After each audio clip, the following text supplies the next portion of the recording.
आचार संहिता का कोषांग जिसके नोडल बनाए गए हैं ब्रजेश कुमार DCLR सदर को, जो कि इसको देखेंगे, उसका नेतृत्व करेंगे और जितनी भी तरह के आचार संहिता से जुड़े हुए मामले आएंगे उसका मॉनिटरिंग करेंगे, उस पर जो कार्रवाई की जानी है उसकी कार्रवाई की जाएगी।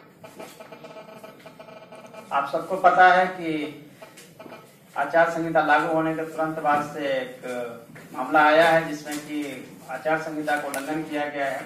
इस मामले में FIR दर्ज की जा रही है और FIR दर्ज की जाएगी सदर SDO के द्वारा। एक्सपेंडिचर एंड मॉनिटरिंग कमेटी में आप सबको पता है कि संयुक्त आयुक्त हैं, उसको देखेंगे, जिसमें कि SST, FST, VST सभी अपने अपने हिसाब से काम करेगी। आज 2 बजे हम लोगों की सेक्टर मजिस्ट्रेट के साथ ये मीटिंग है, जो कि जितने भी क्रिटिकल एंड वल्नरेबिलिटी मैपिंग करनी है, जितने बूथ हैं उसके हिसाब से हम लोग प्लान करेंगे। पॉलिटिकल पार्टी के साथ आज 1 बजे हमारी मीटिंग है ताकि उनको भी अवेयर किया जाए हर चीज से। और कम्युनिकेशन जो है वो कंटिन्यू हम लोगों का सभी के साथ रहे। क्योंकि सोशल मीडिया से जुड़े हुए लोग भी आए हैं, उन लोगों को बताना चाहता हूं कि सोशल मीडिया भी हमारे इस बार रडार पे और पूरी तरह से हम लोग उसके लिए अलग से एक्सपर्ट रखे हैं। सोशल मीडिया में भी जितनी तरह के आपके जो पोस्ट होंगे, आपके जितने वीडियो होंगे, आपके पिक्चर होंगे, उस पर भी हम लोग निगरानी रखेंगे और उसमें जो किसी पॉलिटिकल पार्टी या किसी कैंडिडेट के बारे में उसमें जिक्र या उनके फायदे पहुंचाने या उनके बारे में कुछ भी लिखा जाएगा तो उसको भी हम लोग मॉनिटर करते हुए और उसमें जितना भी हो सकता है खर्च उसको बुक करेंगे, पहली बात। दूसरा है परमिशन जो है बहुत जरूरी है। आप सबको पता है कि प्री सर्टिफिकेशन बहुत जरूरी है। सर्टिफिकेशन कोई भी आप लोग इलेक्ट्रॉनिक इस प्रिंटिंग के पहले हमारे यहाँ से सर्टिफिकेशन, प्री सर्टिफिकेशन जरूरी है, तभी आप उसकी प्रिंट कर सकते हैं।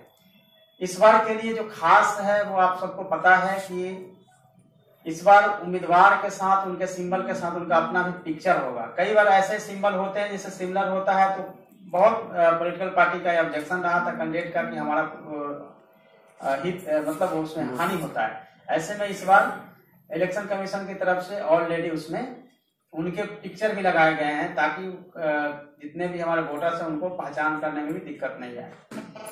तो ये खास तौर पे इस बार का आप देखेंगे कि इस बार रखा गया है और सिंगल विंडो सिस्टम किया गया है। जितने भी उनको जैसे मान लेते हैं कि वाहन से संबंधित है तो उसमें हम लोगों ने क्या रखा है, ये सुविधा रखा है। सुविधा में है कि सिंगल विंडो है, सुगम है, वो सुगम में हमने सुविधा में सर को हर तरह का जो परमिशन लेना है कैंडिडेट का, वही एक सिंगल विंडो है, एक जगह से वो ऑनलाइन करेंगे इस सुविधा में और उनको सारी सुविधाएं मिलेंगी। और सुगम में जो है वो हमारा इंटरनल है, हालांकि वो तो व्हीकल से जुड़ा हुआ है। आप सबको बता देना चाहता हूँ कि हमारी जितनी भी ERO थे, जितने भी हमें फॉर्म, जितने नए डिलीशन इनऑल जो किए गए थे, वो हम लोग का कार्य पूरा हो चुका है, लेकिन ऑनलाइन अभी भी चलता रहेगा जब तक नॉमिनेशन का प्रोसेस चल रहा है। तो कोई भी जो 18 साल पूरा कर दिए हैं जनवरी में, उन सबका नॉमिनेशन का ऑनलाइन करते रहेंगे। डिलीशन जिनका 2 जगह 3 जगह नाम है या वो कर सकते हैं, या किन्हीं को मॉडिफिकेशन उनके रेक्टिफिकेशन उनके नाम है तो वो भी फॉर्म 8A करके कर सकते हैं। यानी कुछ चेंज करना है कंस्टिट्यूएंसी वाइज तो उनका 8A करके वो चेंज कर सकते हैं। ऑनलाइन प्रोसेस हमारा कंटिन्यू चलता रहेगा और अच्छा वो आप लोगों को ऑलरेडी जो है सो प्रोवाइड करवा दिया गया है। एक टोल फ्री नंबर है 1950 1950। अच्छा वो कब होगा? वो रात को सुबह 9 से लेकर रात के 9 बजे तक चालू रहेगी। कोई भी उस पर कंप्लेन कर सकता है और टोल फ्री नंबर 1950 के द्वारा, और उससे वो कांटेक्ट कर सकते हैं DCC के द्वारा और उसके बाद हम लोग इस पर कार्रवाई कर सकते हैं। MC में चूंकि आप सभी मीडिया बंधु यहाँ पे आए हैं, MC का रोल जो है काफी इम्पोर्टेंट है। कोई भी छुट्टी किसी भी लेवल पे नहीं ले सकते हैं। अपने अपने कोषांग में अपने अपने हिसाब से उन्हें वर्क करना है और अपने अपने कोषांग के कार्य की समीक्षा जो है समय समय पे की जाती रहेगी। हम लोगों की प्रतिदिन 5 बजे मीटिंग होगी सभी कोषांगों की शाम में, और जितने भी हमारे प्रोग्रेस है अपने अपने कोषांगों का, उनके कोषांगों के हिसाब से उनको अपना वर्क जो है कंप्लीट करना पड़ेगा। कोषांग उनको काम करना है। कार्मिक कोषांग की ओर से हम लोगों ने ऑलरेडी 15,000 लोगों को चिन्हित कर लिया है, जो कि इलेक्शन में हमारे साथ जुड़ेंगे, माइक्रो ऑब्जर्वर के रूप में होंगे। जितने भी क्रिटिकल हमारे पोलिंग स्टेशन है उसकी तैयारी भी की जा रही है। कल एसपी साहब के साथ हमारी डिस्कशन भी हुई थी कि किस तरह से हम लोग करेंगे। आवासन की पूरी व्यवस्था हम लोग कर रहे हैं। डिसेंट्रलाइज होगा, पुपी में भी हो सकता है, बेलसन एरिया और हमारे मेन हेडक्वार्टर है वहाँ पे भी। जितने भी हमारे जो आर्म्स फोर्स आएगी बाहर से, उसके लिए हम लोग अरेंजमेंट कर रहे हैं। और पूरी हम लोगों की पूरी टीम की, जिला सीतामढ़ी के टीम की यह पूरी कोशिश ही नहीं बल्कि पूर्ण विश्वास है कि हम लोग पूरी तरह से transparence and fair smooth election करवाएंगे। कहीं किसी तरह की कोई समस्या नहीं आती। Cinema hall, radio, private FM सभी जो है राजनीतिक विज्ञापनों का मॉनिटरिंग जो है हमारे लेवल पे किया जाएगा। क्योंकि एमसीएमसी का चेयरपर्सन डिस्ट्रिक्ट मजिस्ट्रेट होते हैं, इसलिए वो हमारे डायरेक्टली हमारे रडार पे होंगे। और जितनी तरह के flex, poster, banner, handbill, leaflet, hand card, CD, DVD के माध्यम से प्रचार किया जाएगा। बल्क एसएमएस, वॉइस एसएमएस, इन सबका भी जो है हम लोग मॉनिटरिंग रखेंगे। और उसमें जो होने वाले खर्च होंगे उसको भी हम लोग अपने हिसाब से बुक करेंगे। हैंडबिल में कई बार होता है कि मुद्रक यानी कि जो प्रिंटर होते हैं उसमें अपना प्रिंटिंग का नाम वगैरह नहीं देते हैं, तो वो भी देखा जाएगा। और कई बार कोई कोई उम्मीदवार के पक्ष में अपना ये ऐड करते हैं कि सौजन्य से या ये, तो उस पर भी हम लोग का रहेगा कि कहाँ से और किस तरह से वो जुड़े हुए और क्यों वहाँ करना चाह रहे हैं, उसको भी अपने लेवल पे हम लोग देखेंगे।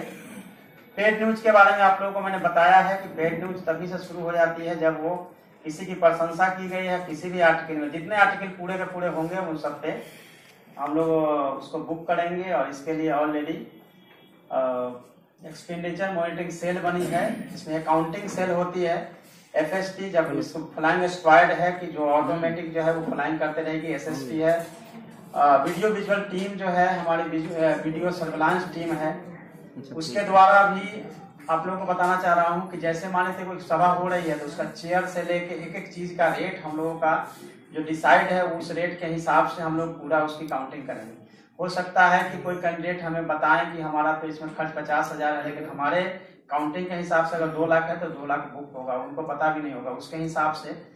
और ये काफी सेंसिटिव है, नॉट कि कोई खर्च कर रहा है, ज्यादा अगर खर्च हो जाता है और अगर प्रूफ होता है तो जितने के बाद भी अभी तक 6 लोकसभा मेंबर जो है डिस्क्वालीफाई इस आधार पे हुए हैं। सो नॉट ये कि सिंपल चीज समझा जाए कि ये खर्च कर रहे हैं और ज्यादा खर्च कर देंगे और हमारी रिपोर्टिंग में ज्यादा खर्च आ गया तो जितने के बाद भी डिस्क्वालीफाई हो सकते हैं। इसलिए नॉर्मल नहीं है, मॉडल कोड ऑफ कंडक्ट को भंग करना, वायलेशन करना भी जो है नॉर्मल चीजें नहीं है जिसको कि वो लोग कर सकते हैं। वायलेशन जो हो रहा है या हुआ है तो ये सही नहीं है। ये जो है सुनिश्चित रूप से जो FIR होगा उस पर कार्रवाई जो है करनी होती है और एंड तक हम लोगों को इलेक्शन कमीशन ऑफ इंडिया को दिखाना पड़ता है। स्टेट न्यूज पर भी हम लोगों की नजर रहेगी। इस बार हम लोग चूंकि सीतामढ़ी में 50,000 से ऊपर के जितने ट्रांजैक्शन होंगे कोई भी ले जाएगा लाएगा उस पर भी निगरानी रहेगी। और 10 लाख से ऊपर के जो अमाउंट्स होंगे उसको हम लोग IT तक को सूचित करेंगे। तो मॉडल कोड ऑफ कंडक्ट में जितनी तरह की आचार संहिता से संबंधित जितने भी प्रोविजंस है वो ऑलरेडी इन्फोर्स हो चुके हैं और इसको लेकर आज इसी में आप सबको बुलाया गया है। हम लोग इस बार ड्रोन से भी पूरी निगरानी रखेंगे और जरूरत होगी तो हम लोग हेलीकॉप्टर तक का यूज करने वाले हैं ताकि इस बार हम लोग का चुनाव जो है वो काफी स्मूथ, ट्रांसपेरेंट और पूरी तरह से निष्पक्ष हो। और जैसे बहुत सारी सभाएं लोग करना चाह रहे हैं या सभाएं होगी तो आप सबको पता है कि 2 तरह के हम लोग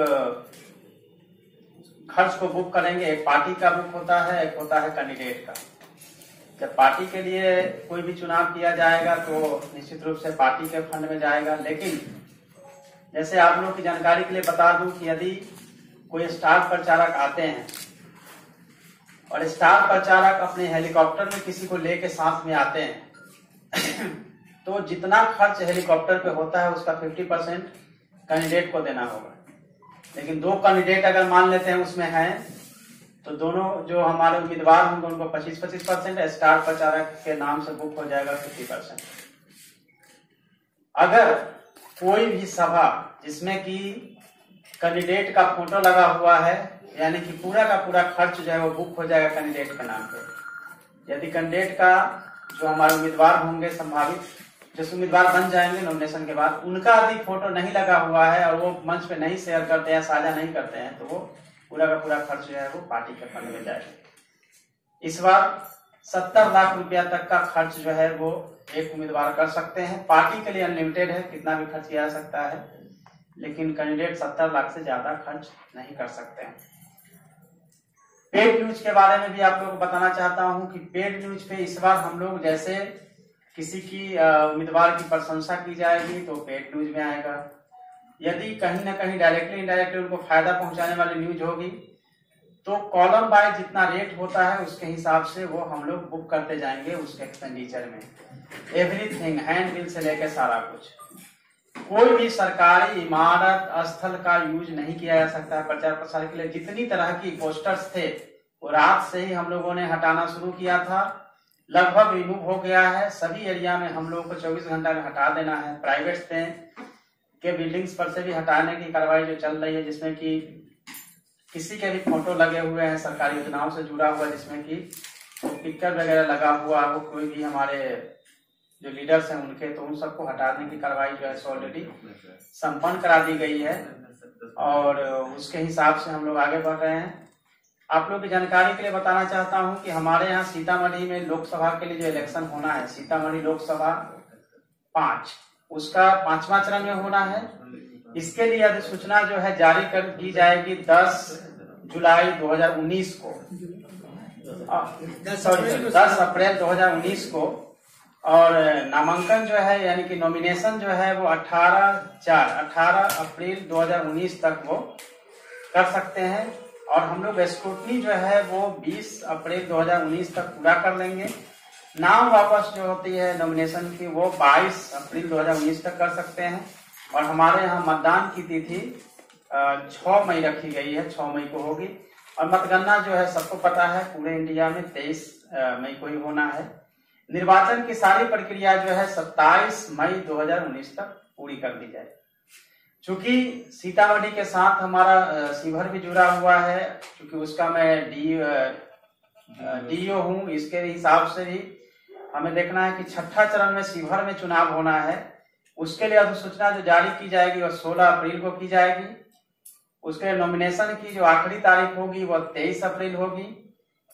उसके लिए स्क्रूटनी का जो तारीख है शिवहर के लिए वह 24 अप्रैल है। नाम वापसी जो है वो 26 अप्रैल तक होगी। मतगणना जो है यहाँ पे 12 मई को होगी और मतदान जो है 12 मई को होगी, मतगणना जो है 23 मई को। और पूरे इंडिया में मतदान की प्रक्रिया जो है वो 27 मई तक पूरी कर दी जाएगी।